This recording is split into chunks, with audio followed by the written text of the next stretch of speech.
Picture this. Your belly fat, the stubborn reserve you've carried for years, finally depletes. What happens in that exact moment? Most people imagine victory, a transformed body, freedom, but science tells a different story, one that's far more dramatic and dangerous than anyone expects. Your body doesn't celebrate when belly fat vanishes, it panics. And what it does next to keep you alive is both extraordinary and terrifying. Let me show you exactly what happens. When you first skip a meal, fasting seems harmless enough. Maybe you're trying to lose weight, improve your health, or test your discipline. But inside your body, ancient biological systems are already stirring. Systems designed not for modern weight loss goals, but for survival during famine. Your body begins by burning its easiest fuel source, glucose. It's fast, it's simple, and it's gone within hours. After that runs out, stored glycogen from your liver takes over. That lasts maybe a day, sometimes less. Then comes the shift everyone talks about. Your metabolism switches gears, fat becomes the primary fuel source, and your liver starts producing ketones. This is where belly fat burning truly begins. But here's what nobody tells you. This process has a limit.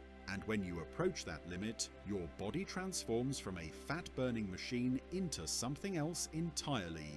Something that will do anything, break down anything, to keep your heart beating. The first day of fasting feels like testing the waters. Your stomach complains, your energy dips slightly, and you might get a headache. These are just surface-level responses, the body's initial protest against the sudden absence of food. Underneath that discomfort, your pancreas reduces insulin production. With less insulin circulating, your fat cells receive permission to release stored energy. Meanwhile, your liver works overtime, converting its glycogen reserves into glucose to maintain stable blood sugar. This stage is deceptively calm. You're not in crisis mode yet. Your body still has plenty of backup fuel waiting in storage. The glucose runs out first, followed by glycogen within roughly 24 hours. And that's when the real transformation begins. The body realizes this isn't just a skipped meal, it's something more sustained. So it activates metabolic pathways that haven't been used since your last extended fast, if you've ever done one. Around the 24 to 48 hour mark, something remarkable happens. Your body stops waiting for food and starts making its own fuel. The liver begins breaking down fatty acids and converting them into ketone bodies, small molecules that can power your brain and organs. This metabolic state is called ketosis. It's not starvation, not yet, it's adaptation. Your body becomes incredibly efficient, running on fat stores while preserving muscle tissue and keeping your brain sharp. Many people report feeling mentally clearer during this phase. That's not imagination. Ketones provide steady, clean energy to the brain without the crashes that come from sugar. Your focus sharpens, distractions fade, and hunger often decreases dramatically. But here's the twist. This clarity is a survival mechanism. Thousands of years ago, when your ancestors fasted involuntarily, they needed heightened awareness to find food. Evolution equipped you with this mental boost precisely when you needed it most. Not all fat burns at the same rate. Your body is strategic about which fat it targets first. Subcutaneous fat, the soft layer beneath your skin, is relatively easy to access. But belly fat, particularly visceral fat wrapped around your organs, is different. It's hormonally active, inflammatory, and stubborn. In the early stages of fasting, your body preferentially burns visceral fat. Why? Because it's metabolically active and energy dense. Your liver can convert it efficiently into ketones, making it a prime target once ketosis is fully established. This is why people often notice their midsection shrinking first during extended fasts. The belly isn't just where fat happens to be stored, it's where the body prioritizes energy extraction during metabolic stress. But there's a hidden cost to this rapid belly fat breakdown. As visceral fat breaks apart, it releases inflammatory molecules and toxins that have been stored inside it, sometimes for years. These compounds flood your bloodstream temporarily, creating what some people describe as feeling worse before feeling better. This next part shocked researchers when they first discovered it. As your belly fat continues depleting, your hormone levels undergo dramatic shifts that affect everything from your mood to your metabolism. Insulin stays low, keeping fat cells unlocked and available for energy. Glucagon rises, signaling your liver to keep producing ketones.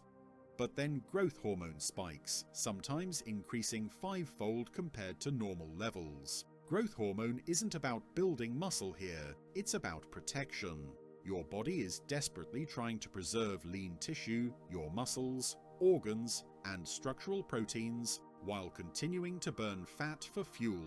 At the same time, leptin levels plummet.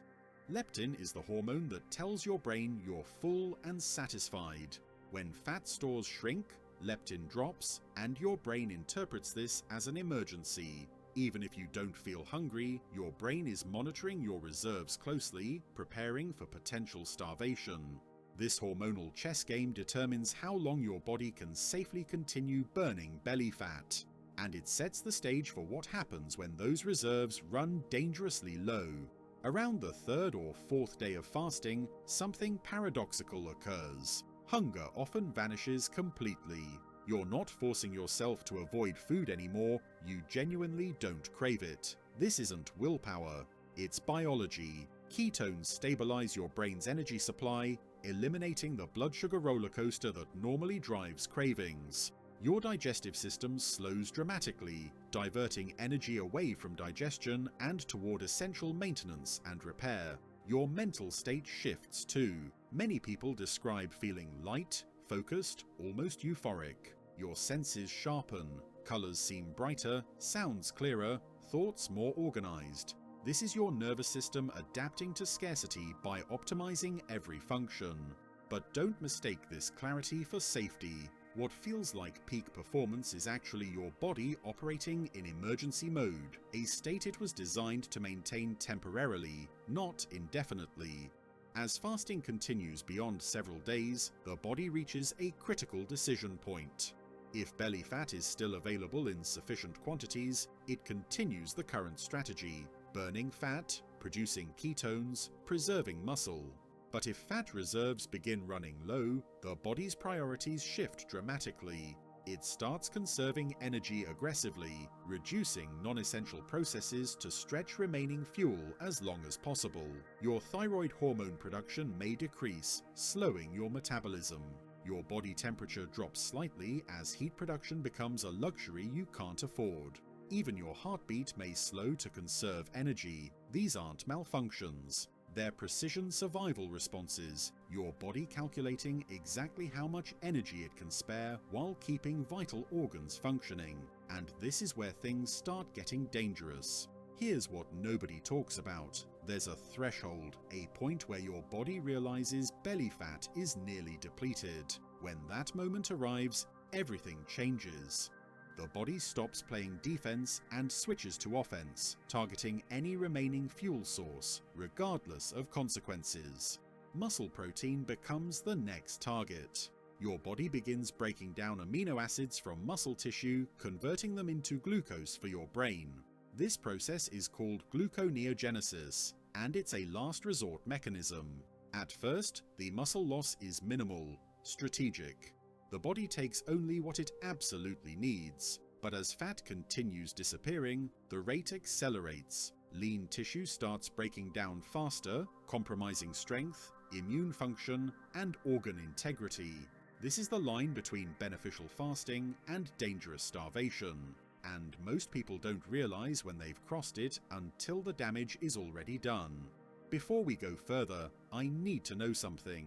Have you ever fasted long enough to feel that strange mental clarity we talked about? Or did hunger stop you first? Drop a comment and let me know how your body responds to extended fasting. The warning signs of depleted fat reserves are subtle at first. You might feel colder than usual as your metabolism slows to preserve heat.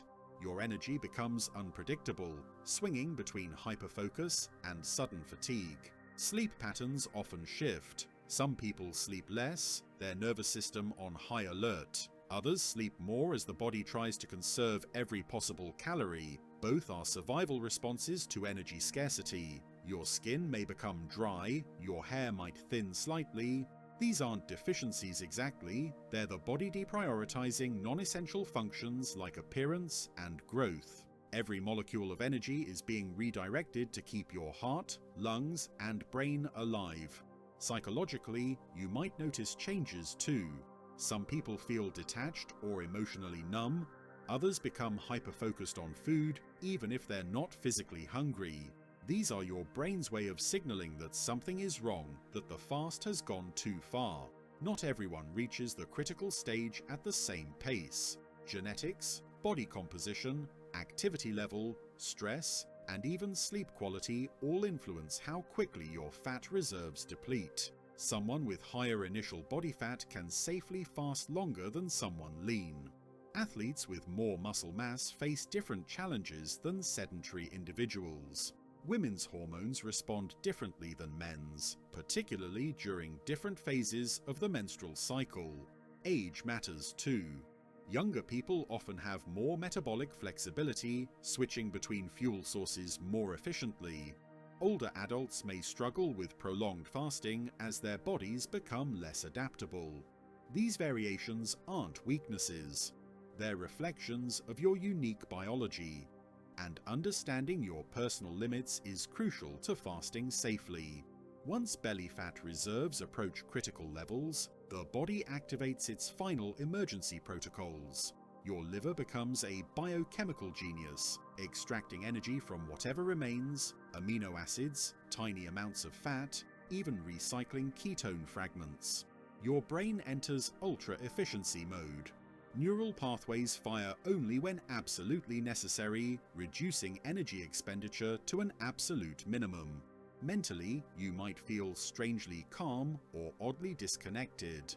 Both states reflect your brain operating at the edge of its fuel supply. This is where the body's innovation becomes both impressive and disturbing. It will break down anything, sacrifice anything, to keep essential functions running.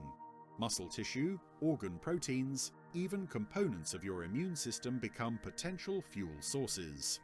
At this stage, fasting is no longer a health strategy. It's a survival crisis. And every hour you continue pushes your body closer to irreversible damage. If fasting continues past the point of fat depletion, the breakdown accelerates. Muscle mass deteriorates rapidly.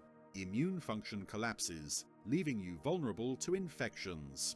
Organ function becomes compromised as structural proteins are cannibalized for energy.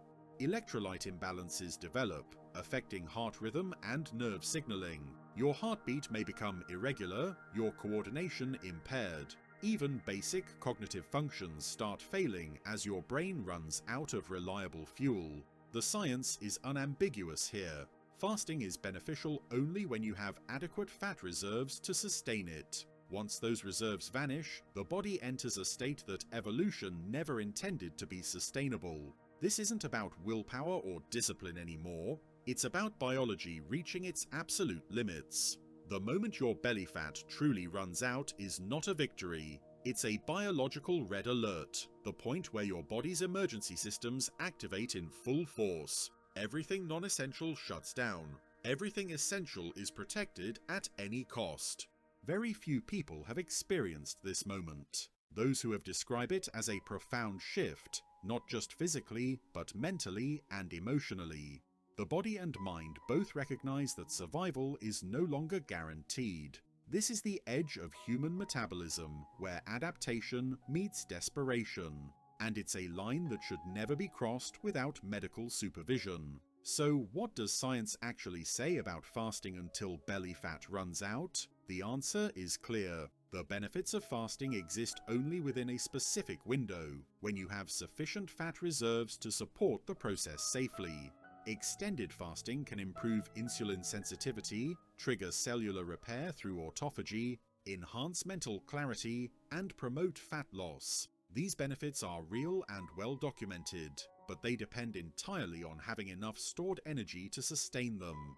Once belly fat depletes to critical levels, those benefits disappear.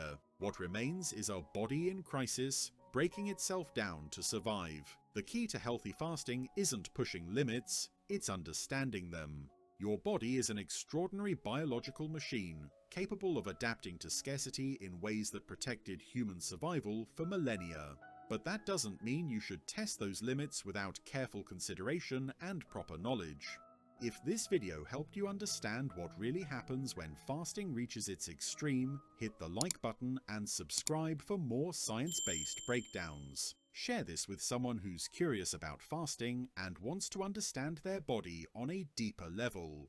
Your support helps this channel grow and tells the algorithm you want more content exactly like this.